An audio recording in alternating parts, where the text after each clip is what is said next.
세상에는 많은 종류의 눈물이 있습니다.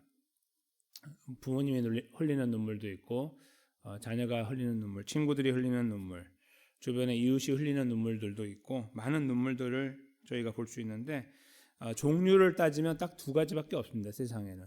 하나는 진실된 눈물, 하나는 거짓 눈물. 그 둘밖에 없어요. 정확하게 따지면.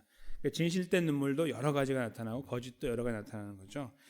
악어의 눈물이라고 들어보셨죠? 예.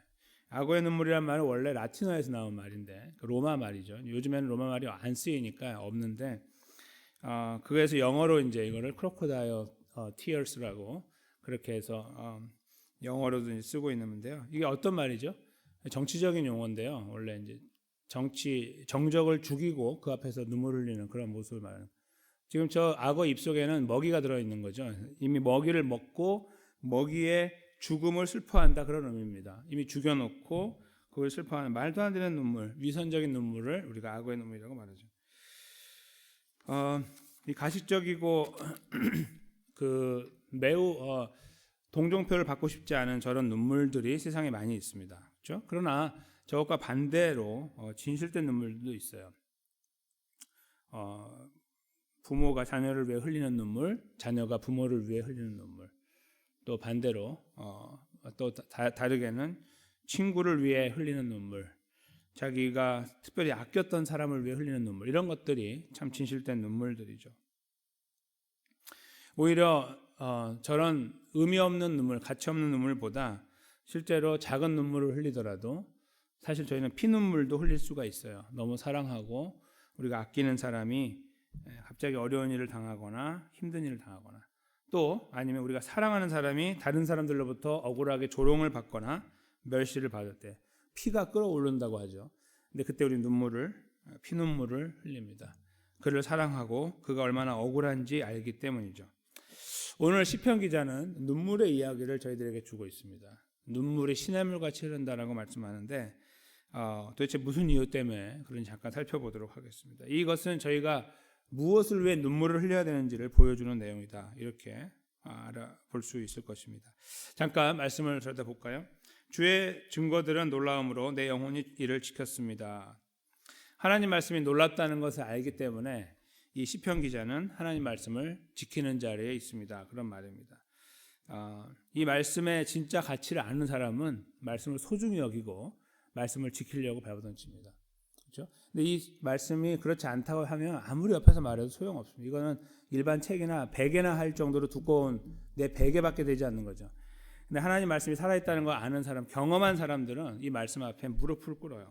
그냥 보기만 해도 함부로 대하지 못하고 던져놓지 못하고 소중하게 들고 다니게 되죠. 바로 그 마음을 담아낸 것입니다. 더 나아가서 하나님 그 다음 절에 주의 말씀을 열면 빛이 비추어서 우둔한 사람들을 깨닫게 합니다. 이것은 다른 사람들을 말하는 것도 되겠지만 자기 자신도 포함되겠죠. 자기 자신도 우둔했는데 하나님께서 말씀을 열어서 알려주시니 자기도 하나님의 뜻을 알게 되었다. 그런 의미가 됩니다. 그 다음 절에 갈까요? 내가 주의 계명들을 사모함으로 내가 입을 열고 헐떡입니다.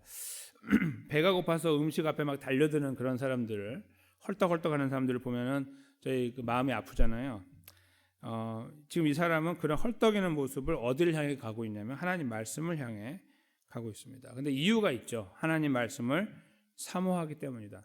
너무너무 그 말씀을 추구하고 따라가고 싶고 사랑하니까 그 말씀에 어떤 기회가 있을 때마다 내가 읽을 때나 들을 때나 기회가 있을 때마다 그리로 달려가되 그 모양은 마치 입을 열고 헐떡임에 달려가는 모습으로 그렇게 자기가 보여진다는 말이겠죠.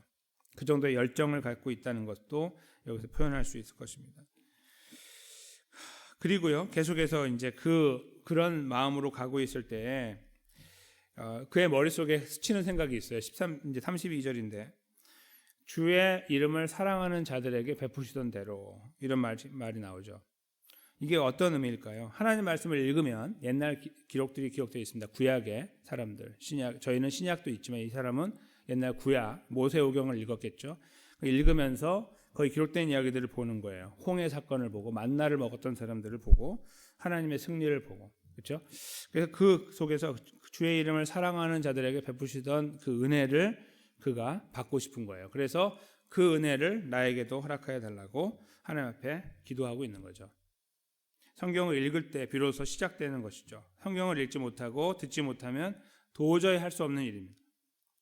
그리고 133절에 나의 발걸음을 주의 말씀에 굳게 세우셔서 어떠한 제약도 나를 주관하지 못하게 해달라고 요청합니다. 즉 하나님의 은혜만 받고 끝나는 것이 아니라 자기 삶을 잘 돌아보고 올바르게 세워나가고 싶은 거죠. 그러니까 하나님 앞에 맹목적으로 복을 구하는 삶이 아니라 하나님 백성다운 자의 자리에 서고자 하는 열정을 갖는 거예요. 이게 진짜 성숙한 그리스도인의 모습이죠. 그 다음 절입니다. 사람의 박해에서 나를 구원하소서. 그리하면 내가 주의 법도를 지키리이다. 근데 이 사람의 상황 속에 뜻하지 않은 일이 있는 것을 보게 되죠. 바로 박해라는 겁니다. 저희가 이 119편을 이렇게 잘 살펴보면 항상 이 살아가는 사람, 이 시편 기자가 같은 사람인데 이 긴 말씀을 쓰는 이 사람은 항상 하나님 말씀의 편에 서려고 할 때마다 어려운 일을 당해요. 그 일을 항상 자기 입으로 고백하고 살려달라고 하죠. 여기서 똑같은 상황인 거예요. 그러니까 뭔가 하나님 편에 서려고 할 때마다 박해를 당하고 어려움이 있는데 그럴 때마다 나를 구원해 주십시오라고 하나님을 찾게 되는 겁니다. 자기는 그러면 하나님의 말씀을 지키겠습니다. 즉 하나님의 구원의 참된 의미가 여기 드러나고 있는데 그것은 개인이 입신양명 성공하는 게 아니라 또 명예, 부귀, 권력이 아닙니다. 우리가 구원의 은혜 앞에 있을 때는 항상 하나님 백성답게 살고자 하는 마음뿐입니다. 그것을 갖고 있을 때 하나님이 나머지는 알아서 주십니다. 근데 그렇지 않고 다른 주변을 추구할 때 보면 알맹이가 없는 안고 빠진 찐빵의 삶을 사는 거죠. 속이 비어 있는 거예요. 밖은 있는데. 근데 여기에서 지금 시편 기자는 그 부분에 대해서 분명하게 꿰뚫고 있고 그 삶을 추구하고 있는 거예요. 그렇죠? 하나님의 법도를 지키겠습니다. 나를 살려주시면 계속 이렇게 그 어려운 상황 속에서 하나님을 향해 나아가고 있는 것이죠. 135절에 주의 얼굴을 주의 종에게 비추시고 주의 율례로 나를 가르치소서. 위로와 격려를 받고 싶은 겁니다. 주의 얼굴을 종에게 비추신다. 하나님의 얼굴을 본인에게 비춘다. 이런 표현은 하나님의 위로와 격려가 함께 자기에게 주어지는 것을 표현하는 거죠. 어려운 상황 속에서 하나님이 함께하고 계신다고 알려주시고 내가 너에게 주목하고 있고 너에게 집중하고 있고 너는 내 것이다. 내가 책임지고 있다라는 의미가 담겨 있는 것이죠. 그러면 그 바탕으로 본인은 하나님 백성의 걸음을 걷기 원하는 겁니다. 근데 마지막 절에 이제 이러한 본인과 하나님과의 관계가 말씀을 내가 잘 지키고 이해하고 따라가고 또 하나님 백성답게 살아야겠다 이런 생각들로 가득 차 있을 때에 주변이 딱 보이는 거예요. 주변이 뭐가 보이냐면 여기서 말하는 그들은 원래 정확하게는 그들이 아니고 사람들이에요. 사람들이 주의 법을 지키지 아니하므로 내 눈물이 시냇물 같이 흐릅니다. 이렇게 표현하는 거죠. 자기의 노력과 더불어 이렇게 살고 있는데 주변에 자기를 힘들게 하는 사람들을 들여다보거나 아니면 주변을 그냥 봤더니 그 사람들은 전혀 관심이 없어요. 이런 거에. 그리고 지키는 건커녕 쳐다보지도 않아요. 그렇죠? 그런 사람들이 저희 주변에 너무너무 많죠. 심지어 교회 다니는 사람들도 그래요. 우리 주변에 보면은 전혀 관심이 없는 사람들도 많아요. 그런 사람들을 바라볼 때 어떤 반응이 필요하냐? 그건 바로 여기 오늘 본문에 나와 있는 거예요. 내 눈물이 시냇물 같이 흐른다. 그냥 찔끔 흘리고 마는 눈물이 아니라 아유 뭐 안 됐네 이게 아니라 정말 그 사람을 위해서 품고 기도하는 자리에 서게 되는 거예요.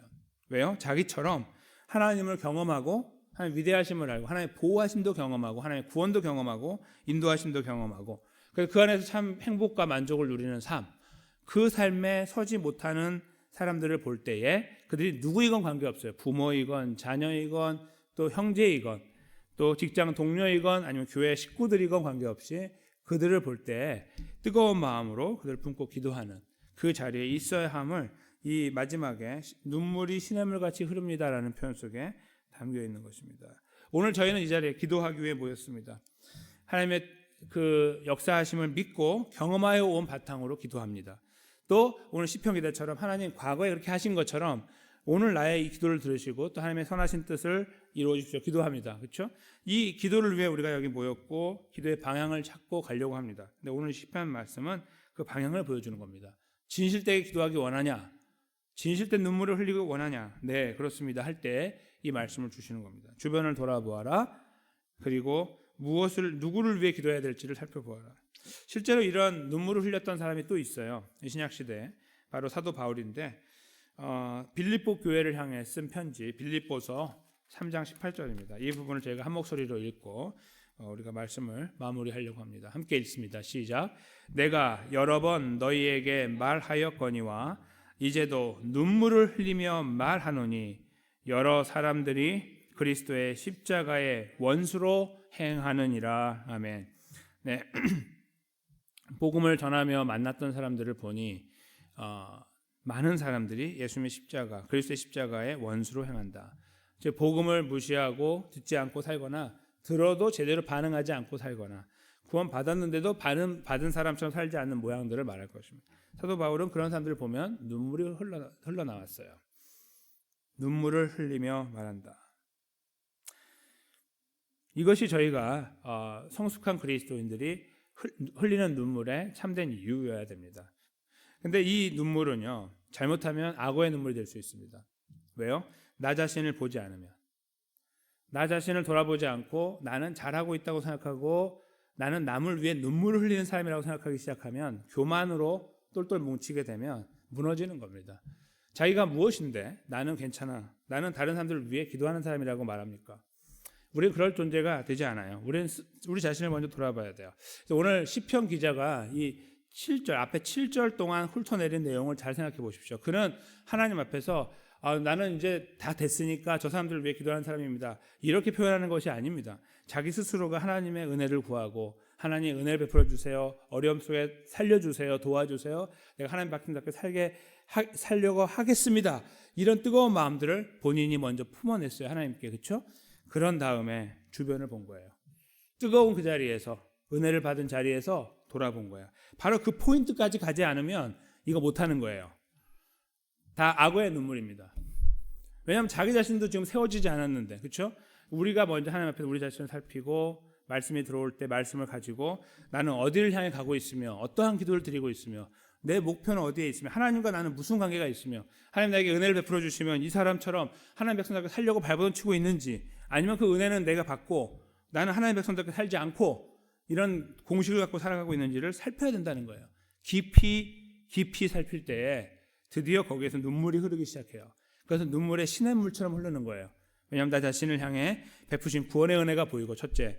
둘째로는 내가 사랑하는 사람들이 보이니까요. 관심을 갖고 있는 사람이 보이고, 때로는 교회 안에서, 때로는 교회 밖에서, 때로는 우리 가정 안에서 보이니까요. 우리는 그들을 품고 눈물을 흘리는 자리에, 그것이 우리가 기도를 오늘 드리는 이 방향성이 됩니다. 무엇을 위해 우리는 눈물을 흘리는가? 그랬을 때 우리는 우리 주변의 사람들, 내가 사랑하는 사람들, 아끼는 사람들이 우리처럼 하나님 말씀에 얽매인 바 되어져 가지고 하나님 백성들께 살려고 발버둥 치고 그 자리에 서려고 하도록 힘을 쓰도록 그들을 위해 기도해야 되는 겁니다. 그것이 우리가 만약에 기도를 다 줄이고 시간이 없어서 한마디 기도한다면 그걸 기도해야 되는 거예요. 제일 중요한 거니까. 그 기도가 우리 기도 속에 흘러넘치고, 그래서 우리의 눈물에 담겨있는 의미가 구원의 은혜를 나누고, 이 구원의 은혜가 흘러넘치고 우리가 경험한 하나님의 은혜가 그들에게도 함께 나누어지고 그것이 그들의 모든 것이 되고, 그래서 그 안에서 그들이 힘을 얻으며 하나님 백성의 걸음을 걸을 수 있도록 하나님 도와주세요. 하나님 은혜를 베풀어 주세요.